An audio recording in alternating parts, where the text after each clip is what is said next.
this time we're recording in a narrow field of view instead of the super wide. We'll see how that goes. You probably can't see my handlebars. Let me adjust you up a little. Yeah, so went and recorded the whole Logger Sports. Drove through the fair. Had the guys on my float throwing out freezies. Yeah, it was pretty cool, man. Unfortunately, I didn't get any video of the parade. I wanted to. I had my camera, my GoPro set up on the float to look out over the float, and so you could see the crowd and everything. But I forgot to turn it on when I got in the truck to drive. I yelled at my buddy back there to turn it on, and he said he did. And then after the parade, I stopped to go check it out, and there was nothing recorded. That was pretty disappointing. I was like, fuck. Okay, so I got some pictures though, so I'll post up a picture right here and you can see what a picture of the float was like. It's a great big deck. I put a bunch of chairs on it and one of those little propane powered fire pits in there. Had a nice little shed up there and a bar, and yeah, it was kind of nifty for having like only like 3 days notice to get this thing prepared. Anyhow, I did also go to the Logger Sports for that day there, and I brought my Canon, my HF-G30 with me, and that lasted for about 2.5 hours ish, which was, oh, I don't know, maybe an hour less than the whole event, unfortunately. But I did have my cell phone with me, and I did have my GoPro, so I caught some of that stuff on the cell phone and a little bit more on the GoPro.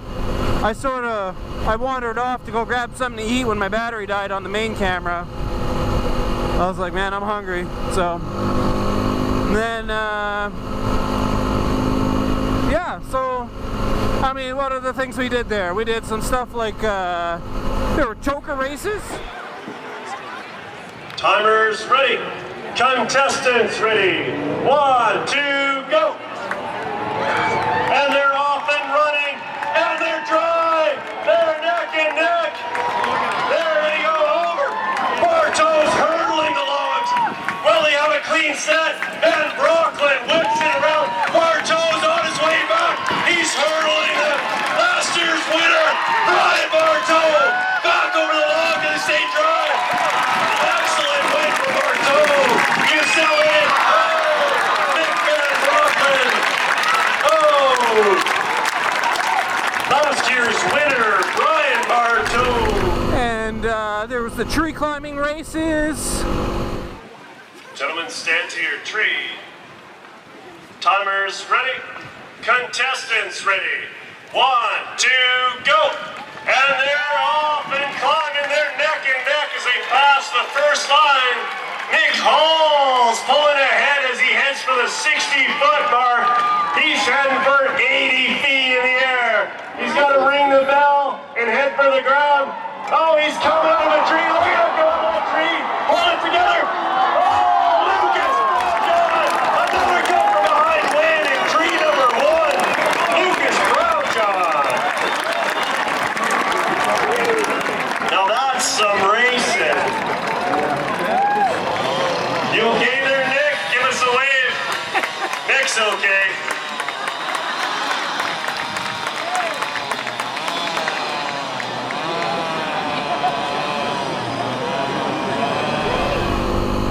One guy made a hell of a descent in the tree climb.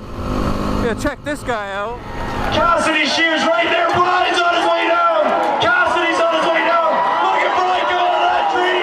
Cassidy, neck and neck. Brian Bartow takes that heat. Cassidy Shear, the fastest we've seen come out of tree number 2 today.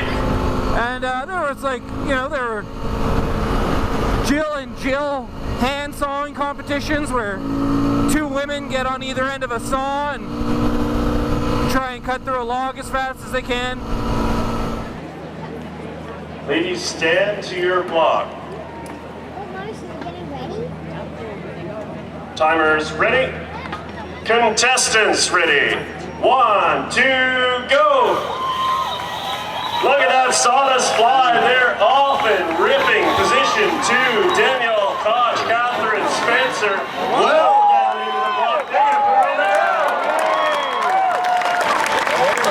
Who's low number 2 is on the ground? That was Anita and Allison. Lorraine and Sarah not far behind. That was probably faster than the chainsaw you have in your garage. There's a log rolling competition where the guys stand on the logs and try and roll the other guy off. We've got Brian Bartow on the left, Cassidy Shear. The time has been called. Cassidy opens with a splash to the face and it works. Cassidy Shear takes the first fall. There's even axe throwing competitions.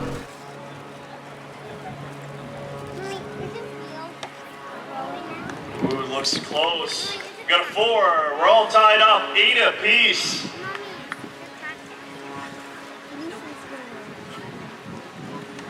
Oh, that's what a bullseye looks like. Carl Bischoff finishing in followed by a relay race where everybody sort of teamed up together to do a relay and see who could do the best relay. Yeah, so if you're into that kind of thing, you guys can check in the description for the link on my other channel where I've posted up the whole video. It took me like a whole day just to render it, and then it took me like a whole nother day just to upload it. It's a long file. It's like, well, it's about 2 hours and 50 minutes in total. You guys probably don't want to watch through all of that, but if you're into the logger sports competition and that sort of stuff, that's it from when it started right up to the end when those 2 drunken goons climbed up the tree and the old guy ran out there and shot him. Yeah, you probably want to see that part now, huh? What? Yeah, a couple of drunkards. They do this sort of stage thing every year, but a couple of guys get drunk and they climb all the way up the 2 80-foot poles, and they ditch all their climbing gear. So then they dance around on top of the pole and shit and do weird stuff, and some old guy runs out into the field with a shotgun and shoots them down. That's right. It's a classic. Anyway, yeah, so link is in the description if you're into that sort of thing, and you can check it out. You can skip through parts of it, whatever you want to do. But in the meantime, we're going to do something a little other than the rest of this video. We're going to go to the Squamish Valley Rod and Gun Club. That's right. I am currently riding my motorcycle with a gun. Oh yeah, that's something that's unheard of in Canada. You don't ride around on a motorcycle with a gun in Canada, man. It's dangerous. Actually, no, it's not that dangerous. It is stored safely in my backpack, in a locked container, unloaded, and with a trigger lock. I hate this gate. I think I might just skip it. I have to sign in now. Okay.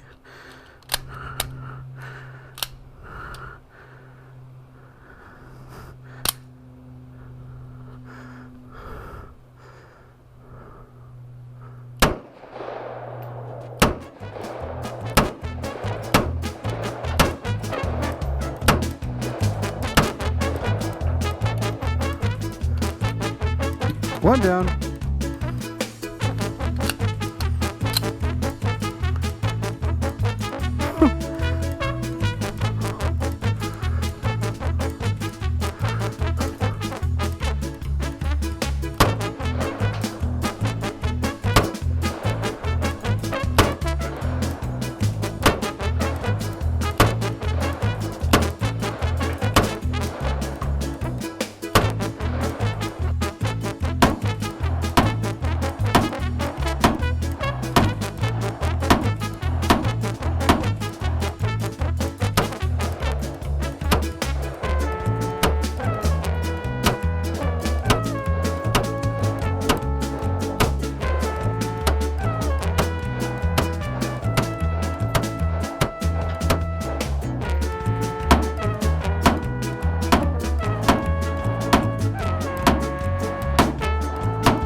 In case you haven't noticed, I think I need to get a few more mags in there.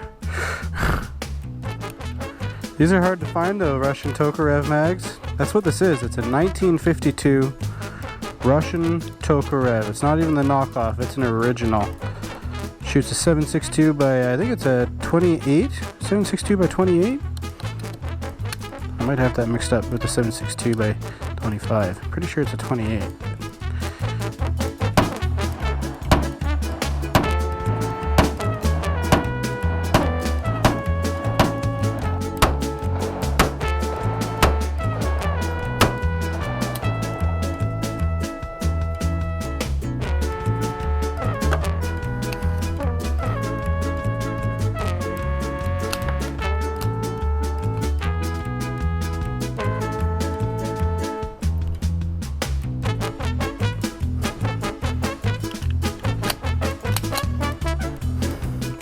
That was the first dud I've ever had out of probably over 1,000 rounds.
Nobody has any idea that this motorcyclist has a gun.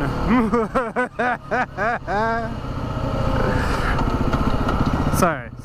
I apologize for my maniacal laugh. Well, everybody, thanks for watching my show today. I hope you enjoyed everything that you had to see.